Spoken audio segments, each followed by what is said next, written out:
panasan sampai yang adem-adem di meja sidang paripurna pun ada sekarang ya, insya Allah. Baik, istilah.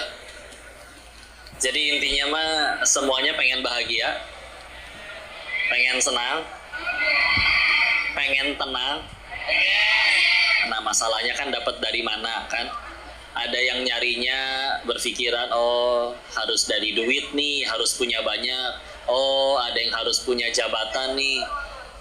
Ini kok bawa ayam gorengnya sangat menyengat sekali ya. Saya sulit konsentrasi. Makasih loh ini. Ya. Ini makan nasi pakai aromanya aja juga kenyang. Baik, istilah. Kita lanjut ke ayam. Kita lanjut ke bahasan selanjutnya ya. Ya intinya gitu ya. Semua pengen senang kan ya, pengen bahagia.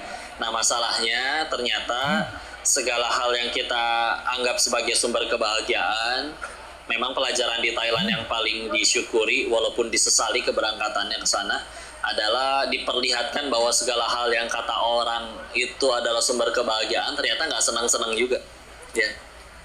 Maka berkesimpulan kita jawab survei sederhana ini ya. 1. Apakah kita semua punya keinginan? Ya. 2. Apa Allah juga punya keinginan? Allah ingin kita selamat, bahagia. Yang ketiga, dari lahir sampai sekarang jawab jujur. Kita lebih banyak mengejar yang Allah suka atau yang kita suka? Terus kenapa masih gampang ngambek? Ya, masih gampang ngeluh, sedih, galau, ya. Kan padahal lebih sering ngejar yang kita suka. Pernah ngelihat yang udah punya uang banyak masih stres? Pernah ngelihat yang udah punya jabatan masih mencuri dari rakyatnya? Pernah ngelihat yang pasangannya udah cantik masih selingkuh? Enggak. Kenapa seolah-olah kalian yang diselingkuhi sih?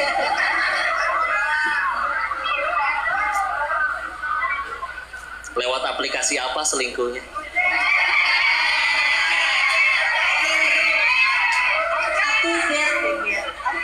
Ya. Mereka serba tahu sekarang. Serba tahu ya. Mazhab Google mereka ini. Alhamdulillah. Jadi yuk renungkan, harus berapa kali patah hati dan kecewa lagi baru kita sadar bahwa bahagia itu ternyata bukan yang kita suka, tapi yang Allah suka. Ya. Kenapa kita gampang stres? Karena kita baru bahagianya berdasarkan yang kita suka. Saya mah bahagianya nanti kalau udah centang biru. Apakah setelah centang biru dunia akan baik-baik saja sampai meninggal? Enggak juga. Saya mah bahagianya nanti kalau rumahnya segitu besar, mobilnya segitu banyak. Jadi karena standar bahagianya kayak gitu, dia gajian bulan ini 10 juta pun masih ngambek. Ya. Gak pernah kurang. Jadi aslinya bukan karena tidak ada nikmat, tapi karena tidak ada syukurnya. Ya. Jadi bukan bahagia yang membuat kita bersyukur, syukurlah yang mendatangkan kebahagiaan tersebut. Ya. Sila. Jadi di sana gitu saat singkat cerita oke lah ya. Pertamanya mah senang saat udah ngerasain 80 juta satu hari itu ya begitu rasanya. Ya. Tahu duit 80 juta? Kalau beli kerupuk banyak itu. Bayangin beli ayam yang tadi saya endus lagi ini. Kayaknya cukup ya buat rame-rame pasti ya. Bahkan di sana diperlihatkan banyak yang dapat lebih besar. Saya mah jatuhnya di sana masih bandar kecil tuh. Yang nyampe miliaran lingkungan itu yang sebulan. Karena kalau 80 juta sehari kan baru 2,4 miliar sebulan. Yang lain kan yang lain ada yang nyampe 8 miliar bersih itu tuh. Ada saya di sini sampai mati tuh. Ups.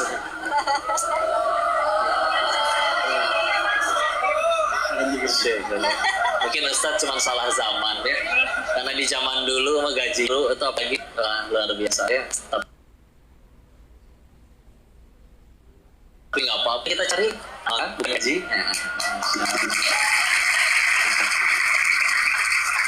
Ya begitulah ya, saya ngelihat ya banyak yang mereka mendapatkan lebih tapi sama tidak bahagia. Mungkin salah satu renungan yang juga mungkin di sini ada yang pada jadi orang tua ya, para ketua yayasan yang juga sudah menjadi seorang ayah, ibu. Salah satu yang hilang adalah ketika mereka kadang bangga dengan apa yang mereka punya. Anaknya ada yang kuliah di Jerman, London, bahkan anak-anaknya, kalau anak-anak kita bete paling ambil uang jajan pergi ke warung. Anak-anak mereka bosan ambil handphone pesen tiket ke Singapura kemana. Kapan pulangnya? Nggak nunggu uang habis, nunggu bosan. Kok nggak bawa baju? Kan di sana banyak mall, tinggal beli ya. Buat bajunya, buat bawa koper bisa beli di sana. Pokoknya mereka hidup di dalam tingkatan uang tuh bukan masalah ya. Ya, tapi kadang yang paling mereka inginkan adalah ingin berkumpul sebagaimana kayak kita tuh kumpul ngeriung di ruang tengah, anget rame-rame. Cuman kalau kita kumpul di ruang tengah kan karena nggak ada kamar lagi. Ya. Kalau mereka justru karena terlalu banyak kamar, lebih pusing ya. Jadi ada momen mana ketika mereka banggain anak-anak mereka yang kuliahnya di luar, lalu mereka melihat ada orang tua di seberang restoran tempat mereka makan, dia di restoran mewah, di seberang jalan itu cuma restoran tenda, ibarat seperti ya ayam goreng pecel lele gitu ya. Lalu ada ibu-ibu yang makan di situ, disuapin disuapin jeruk yang sudah dikupas kulitnya, serabutnya yang putih-putihnya dicabut, diantarkan ke bibir ibunya, bahkan tangannya sudah siap menanti kalau ibunya pengen buang bijinya. Itu irinya seorang bos judi melihat kejadian itu lebih iri daripada orang yang belum pernah beli mobil pengen beli mobil. Orang belum pernah beli mobil, ngelihat mobil kan paling cuma norak dikit ya, di foto cepret, jadiin wallpaper di handphone, udah gitu doang, dan masih ada cahaya di wajahnya. Suatu saat saya mampu kerja keras, saya bisa beli nih mobil. Nah mereka putus asa orang yang saya tuh apa lagi sih yang belum punya, duit segini, kerajaan bisnis kayak begini, tapi tetap kenapa anak saya nggak pernah kayak begitu ya. Loh kan anaknya kuliah di luar negeri, kalau mau jujur nelpon juga sebulan sekali, itu juga minta duit. Nggak minta duit nggak nelpon. Giliran kita kangen mereka sibuk sama teman-temannya, lagi nggak bisa angkat telepon. Giliran minta duit hari itu juga kita harus ngirim, kalau nggak ngambek deh ya. Anaknya yang sering ke luar negeri di rumah, kalau di rumah juga nggak pernah ketemu. Pernah hampir ke rumah orang yang kaya beneran? Kan dari ruang tamu sampai kamar anaknya harus naik angkot, betul? Saking jauhnya. Jadi pun lengkap, ada wifi di kamar mandi dalam, PlayStation, televisi, jadi nggak mau keluar. Sampai kadang mereka kalau pesan makanan, bareng mampir ke rumah mereka. Ada ojek online bawa makanan. Restorannya sama, tapi datangnya duaan. Bahkan menunya sama. Kenapa datang gini nggak sekalian? Kan yang mesen beda, adiknya mesen dari kamarnya, kakaknya mesen dari kamarnya, saking masing-masingnya ya. Jadi itu hilang bagi mereka ya, gak pernah ketemu anaknya sendiri, boro-boro punya tata krama. Jadi wajah-wajah yang seolah uang yang saya dapat buat apa, bela-belain orang di Indonesia hidup lurus aja masih ada musuhnya. Ini hidup di sini tuh kan melanggar hukum, bersinggungan dengan kadang kemana-mana harus bawa senjata api di pinggang, bawa bodyguard, saking berbahaya hidup di sana ya. Untuk dapat uang lebih banyak, dapat uangnya, tapi setelah dapat uangnya emang terus dapat apa ya? Bisa membayar sekolah dan guru termahal, kabar buruknya sekolah dan guru termahal bukan guru terbaik ya. Ya udah selesai, itu satu hilang. Intinya mereka semua juga pada pengen berhenti, sampai bahkan ada satu orang tua yang kami diceritakan oleh yang udah lebih sepuh ya. Dulu dia paling kaya, tapi ternyata ditemukan meninggal di kos-kosan jelek pinggiran kota, ya. Nyaris busuk 7 hari mayatnya. Yang ternyata yang meletakkan, yang membuat orang tuanya ada di situ, padahal dulu dia paling kaya, justru anak-anaknya yang mewarisi kekayaannya. Kenapa? Karena ternyata ngobrol, si orang tua kaya ini punya ajaran pada anaknya yang sampai sekarang ya, masih nancep di hati anak-anaknya. Wah, itu dari kecil anak-anaknya dididik. Nah, kalau gaul sama orang nggak jadi duit, nggak usah kenal, buang-buang waktu. Nancep ke hati anaknya. Suatu ketika ayahnya sakit, nggak bisa ngasilin uang lagi, ya sudah. Terus gimana? Nggak ada yang mau ngasuh. Gimana dong jadinya? Ya udah, ada kos-kosan pinggiran kota cuma 700.000, kita taruh aja di sana. Set kata taruh kan buat nih, taruh aja bantalnya barang kan. Ini teh ayahnya yang dikatain taruh kayak gitu kan. Ya. Mending rasa taruh, kan enak seger. Ya. Tapi ini mah taruh meletakkan gitu ya. Kan bilang.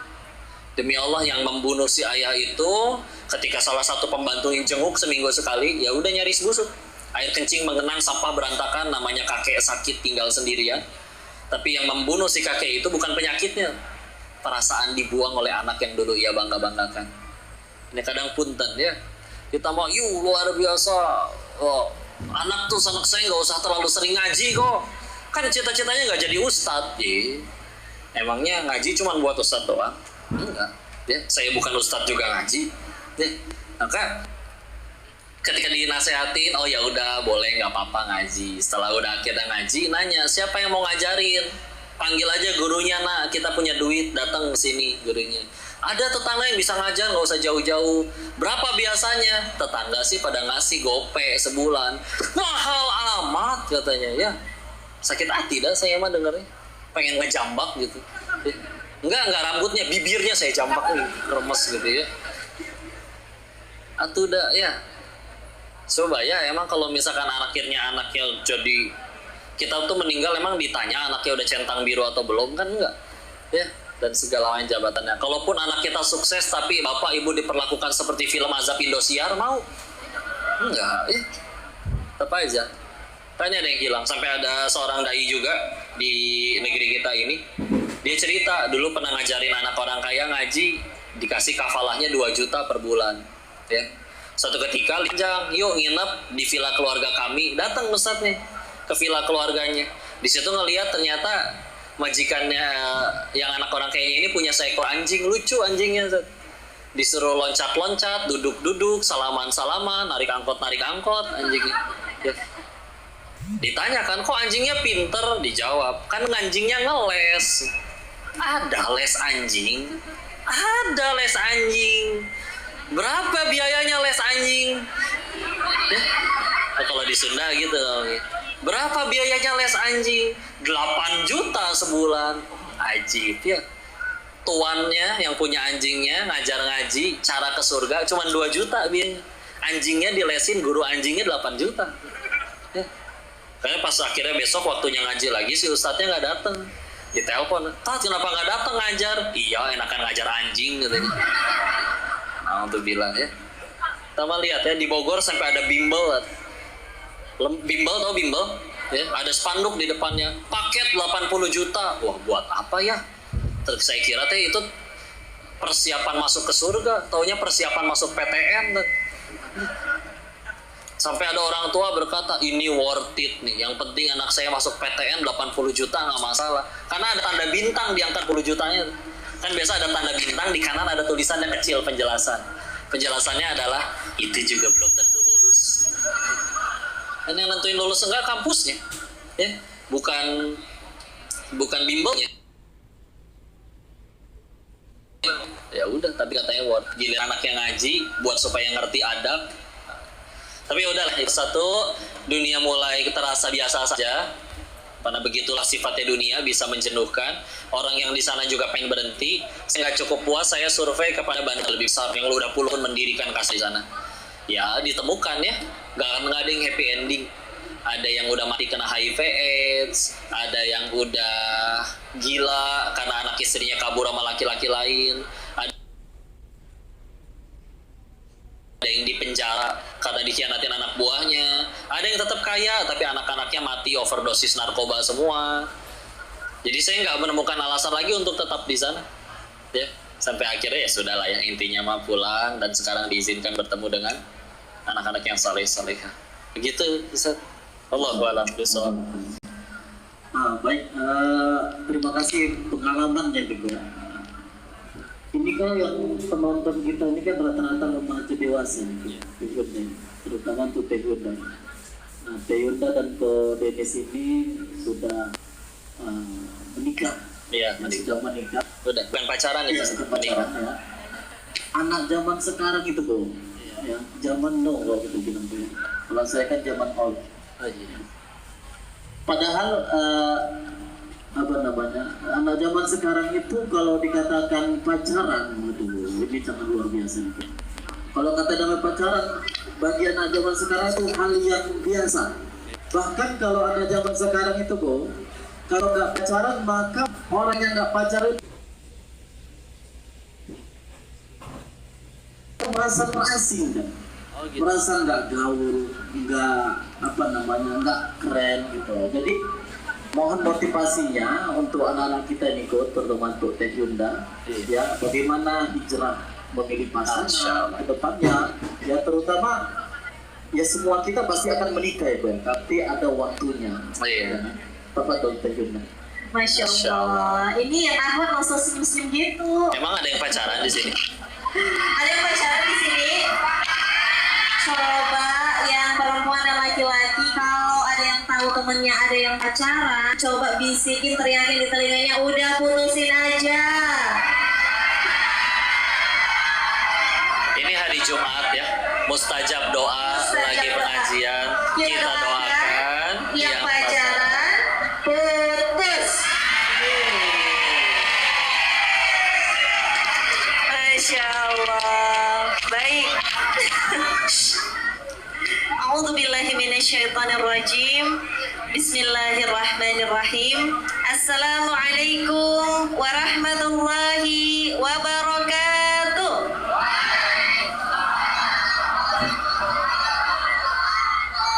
Sehat adik-adikku? Mana senyumnya? Seperti bidadari syurga.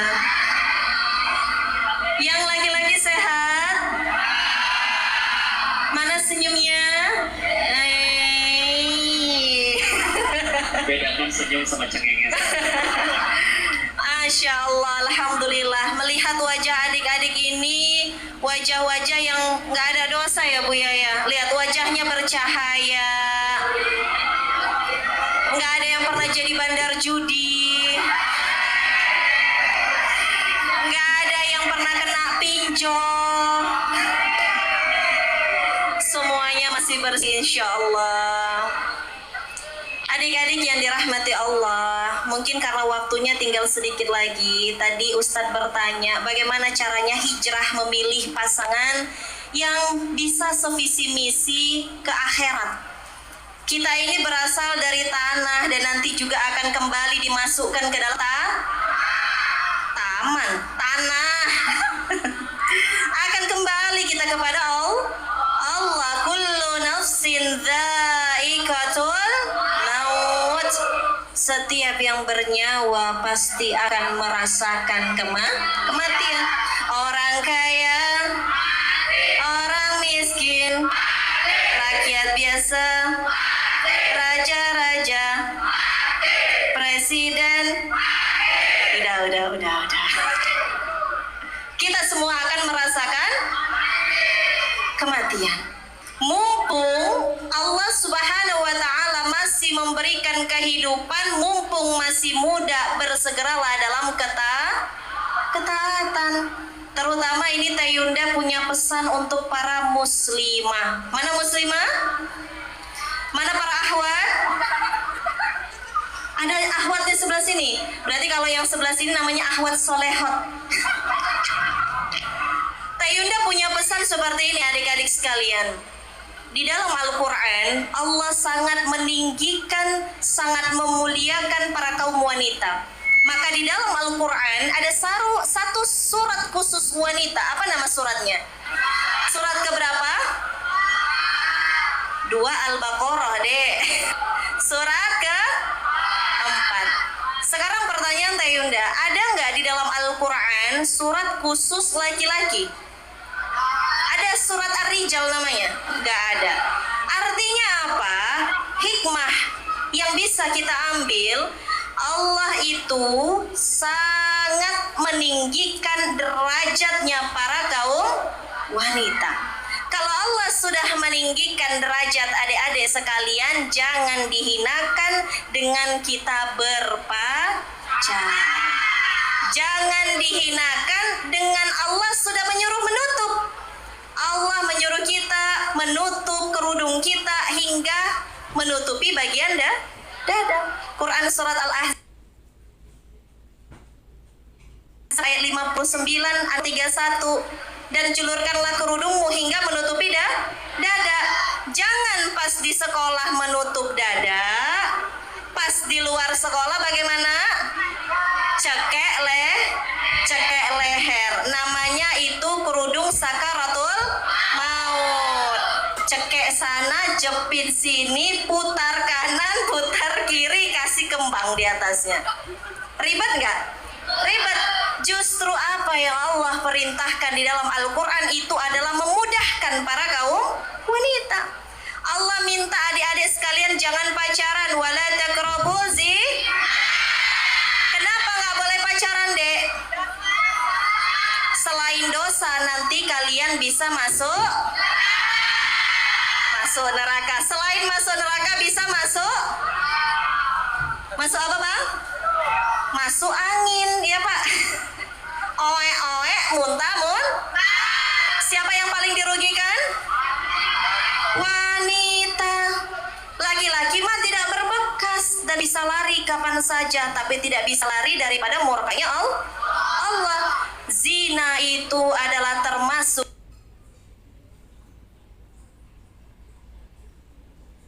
dosa apa aja yang dosa besar? Zina. Yang kedua, durhaka kepada orang tua. Yang ketiga, syirik, menyekutukan Allah.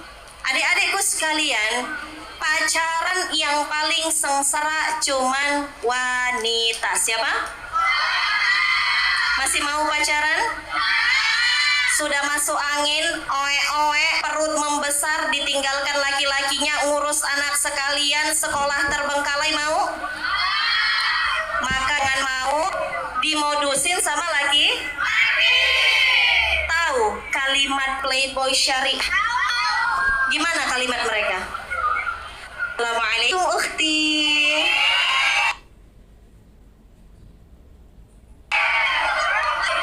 Yang laki pergi sama ahwatnya berdua, nggak pacaran kok Teh Yunda. Kami ini pacarannya pacaran sehat. Kami kerja kelompok bareng demi meningkatkan nilai akademik. Masya Allah. Kami juga pacarannya nggak ke taman bunga gelap-gelapan kok Teh Yunda. Kami pacarannya pergi kajian. Yang kalau misalnya naik motor, di tengahnya itu ditaruh tas supaya nggak kena-kena Teh Yunda. Pada saat kajian, ustadznya bilang jangan pacaran. Yang ikhwannya bilang apa? Tahu nggak kalimat ikhwannya? Sabar sayang, ini ujian dalam hubungan kita.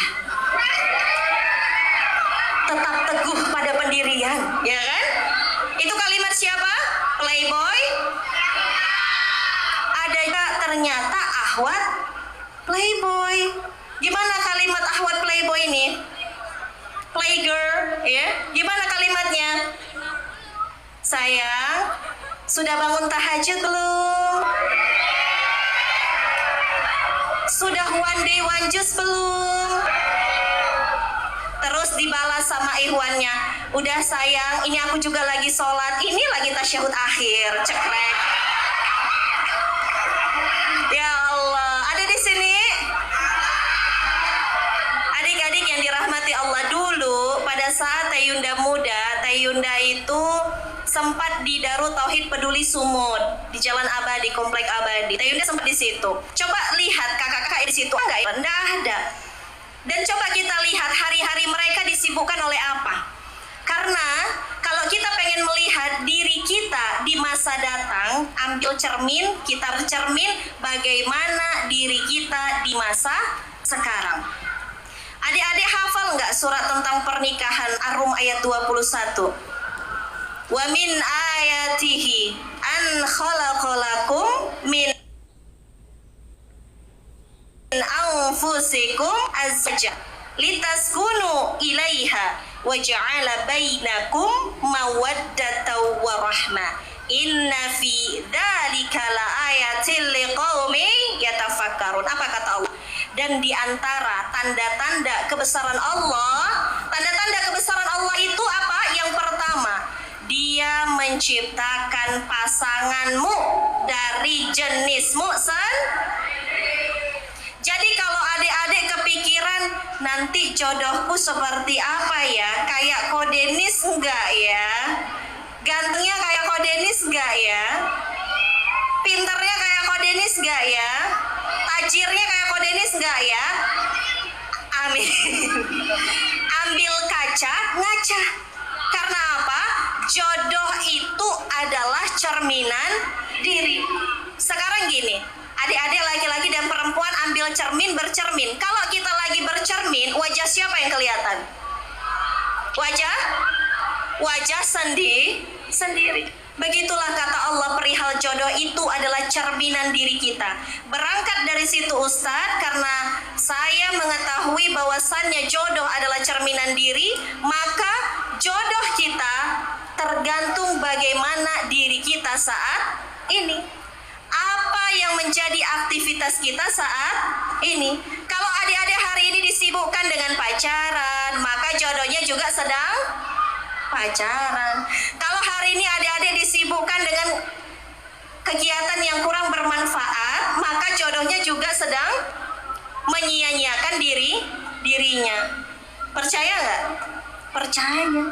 Karena sudah kebanyakan seperti itu. Bahkan mohon maaf, yang pura-pura soleh akan dipersatukan dengan yang pura-pura solehot.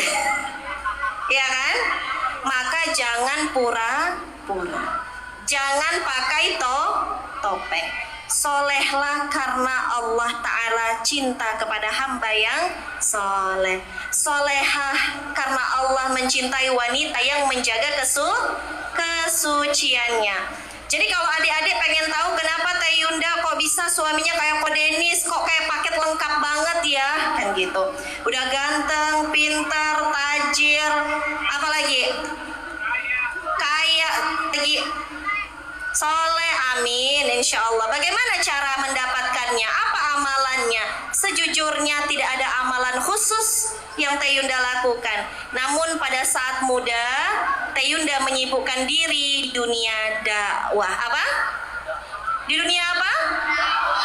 Allah Subhanahu wa Ta'ala berjanji kepada kita semua. Quran surat Muhammad ayat 7. In tansurullaha yansurkum wa yutsabbit aqdamakum. Ini ayat favorit Teh Yunda.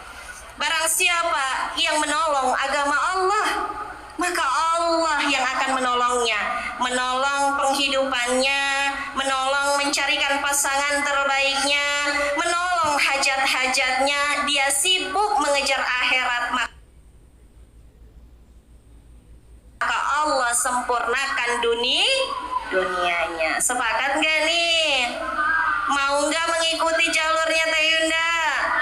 Berarti yang punya pacar putusin? Putusin? Yang laki-laki stop modusin anak gadis orang boleh? Belajar yang benar boleh? Boleh. Dengan begitu, pada saat ini kita fokus memantaskan diri. Kalau ada ikhwan yang datang kepada adik-adik sekalian, yuk kita pacaran, bilang mohon maaf saat ini saya sedang tahap memantaskan diri. Ingat adik-adik, peristiwa hijrah ini adalah peristiwa tentang perubahan. Siapa yang tidak mau berubah, maka dia akan tertinggal zaman. Allah berjanji dan mengingatkan kita semua, baik yang muda maupun yang tua, tentang perubahan di dalam Quran surat 13. Surat apa? Surat 13, nama suratnya apa adik-adik? Ar-Ra'du. Quran surat Ar-Ra'du ayat 11 ya. Apa kata Allah? Innallaha la yughayyiru ma biqaumin hatta yughayyiru ma bi anfusihim. Ingat adik-adik, kata Allah, ini serius, kata Allah, Tidak ada yang bisa merubah keadaan adik-adik kecuali diri adik-adik sendiri. Allah tidak akan merubah keadaan suatu kaum sebelum kaum itu sendiri yang mau merubah keadaan dirinya. Kalau kita mau berubah, maka Allah akan mudahkan. Innama amruhu idza arada syai'an ayyakula lahu kun fayakun. Tapi kunci perubahan itu yang pertama dimulai dari diri kita sendiri. Yang kedua, dimulai dari hal-hal kecil. Dan yang ketiga, dimulai dari sekarang. Boleh kita ulang? Kunci perubahan ada 3. Yang pertama, kurang keras. Kunci perubahan ada 3. Yang pertama,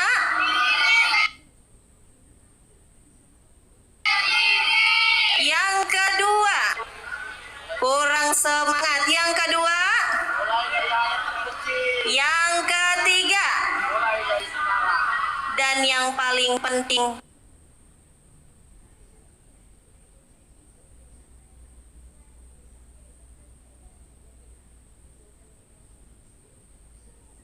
kepada Allah Subhanahu wa ta'ala. Allah yang mulia pada manusia. Bahkan Nabi alaihi